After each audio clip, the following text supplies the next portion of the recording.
बस 10 दिन बचे और फर्क अब पढ़ाई से नहीं पड़ेगा, फर्क पड़ेगा कि आप क्या पढ़ रहे हैं और कैसे पढ़ रहे हैं। यही वो समय है जहां स्मार्ट तैयारी करने वाला आगे निकलता है। इस वीडियो में फिजिक्स, केमिस्ट्री, बायोलॉजी का क्लियर ब्रेकडाउन होगा, साथ में मॉक टेस्ट को कैसे यूज करना है वो भी, ताकि अगले 10 दिन सीधे आपके स्कोर में ये मार्क्स दिखे। तो अगर आप सीरियस हो तो इस वीडियो को एंड तक जरूर देखिए। तो मोस्ट वेलकम है आपका एक बार फिर टेस्ट प्राइम के शानदार प्लेटफॉर्म पर, जहां पर आपका सिलेक्शन हमारी जिम्मेदारी। तो बात करते हैं अपने कि अब जो अपने पास दिन बचे हैं वो कितने बचे हैं। मात्र और मात्र 10 दिन बचे हैं। इस 10 दिन के अंदर अपन कैसे इसको यूटिलाइज करके बहुत अच्छे से अपना जो स्कोर है वो बहुत अच्छा प्राप्त कर सके, तो पूरा ब्रेकडाउन इसके अंदर देने वाला हूं। तो सबसे पहले बात करते हैं कि अब अपने को जो 10 दिन बचे हैं उसके अंदर अपने को क्या करना चाहिए, क्या नहीं करना चाहिए, कौन कौन सी गलतियां 90% स्टूडेंट्स एम्स बीएससी नर्सिंग की तैयारी करते समय बहुत सारे मिस्टेक्स कर देते हैं।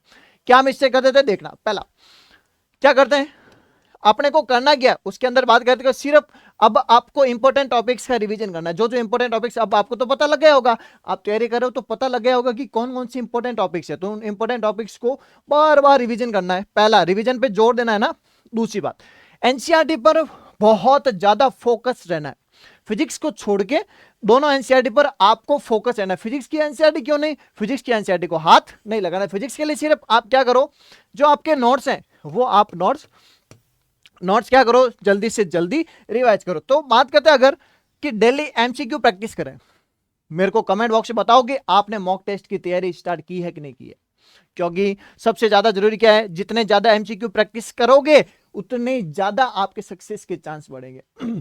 फिर उसके बाद 7 से 8 घंटे की नींद लेनी है।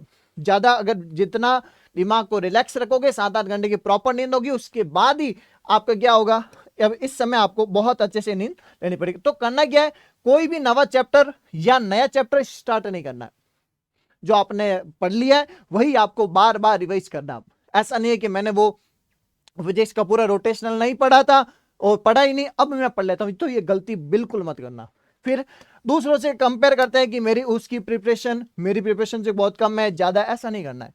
लेट नाइट जाकर अपने को पूरा दिमाग खराब नहीं करना है।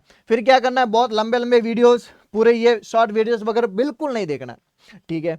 बात करें अगर कि 3 पिलर्स कौन कौन से, सबसे पहला पिलर्स कौन सा है मैं आपको बताऊं। आपका पिलर होना चाहिए कि आपके दिमाग में ये होना चाहिए कि मेरे को एम्स की ये कॉलेज चाहिए, इस एम्स की ये कॉलेज चाहिए। तो कमेंट बॉक्स में जल्दी से बताओ आपके एम्स की कौन सी कॉलेज लेने चाहते हो, ताकि हमको पता चले और पूरा एक मैनिफेस्ट हो जाए, ताकि कि हाँ मेरे को इस एम्स कॉलेज में मेरे को जाना है। तो कमेंट बॉक्स में अभी रुकिए और जल्दी से कमेंट कीजिए क्या आप कौन सी कॉलेज में जाना चाहते हो। तो सबसे पहले 3 पिलर्स की बात करूं तो सबसे पहला पिलर से मॉक टेस्ट। अब मॉक टेस्ट कैसे दे, मॉक टेस्ट होता क्या, अभी देखो। सबसे पहले मैं मॉक टेस्ट की बात करता हूं, रुकिए। इसके लिए मैं आपके लिए लेकर आया हूं क्या, अब मात्र 99 में, ये बहुत ज्यादा प्राइस नहीं है। 200 से ज्यादा टेस्ट मैं आपको प्रोवाइड करवा रहा हूं।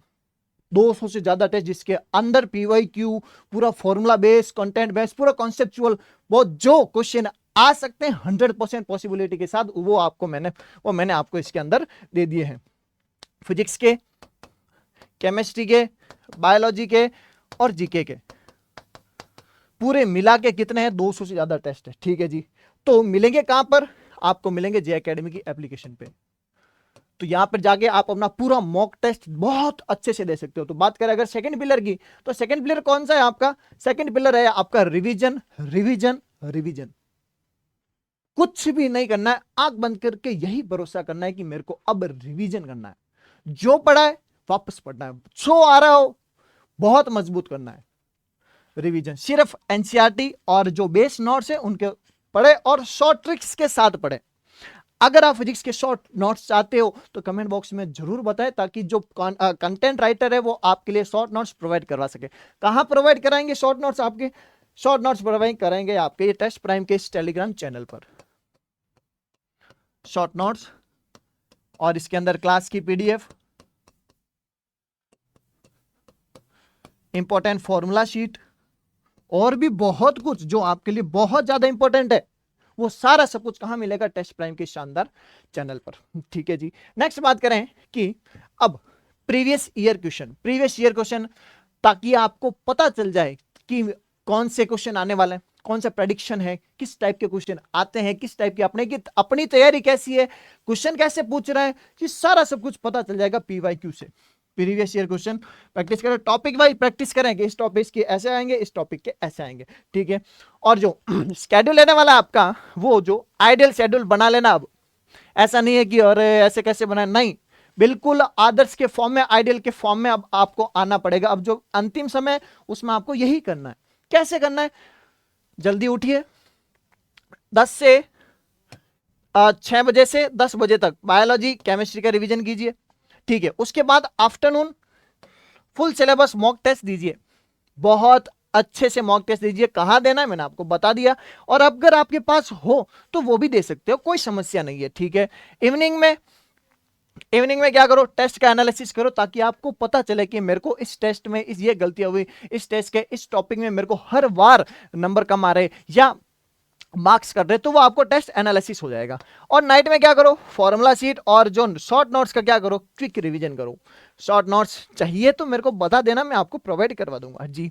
अब देखो बायोलॉजी की क्या स्ट्रेटेजी रहने वाली कि मोस्ट इंपोर्टेंट चैप्टर और कॉन्सेप्ट वो आपको अच्छे से पढ़ लो। जैसे आपका हो गया human physiology, genetics, biotechnology, genetics, cell biology, ecology, reproduction, ये सारे कॉन्सेप्ट जो है मैंने एक बार बता दिया था इस वीडियो के अंदर।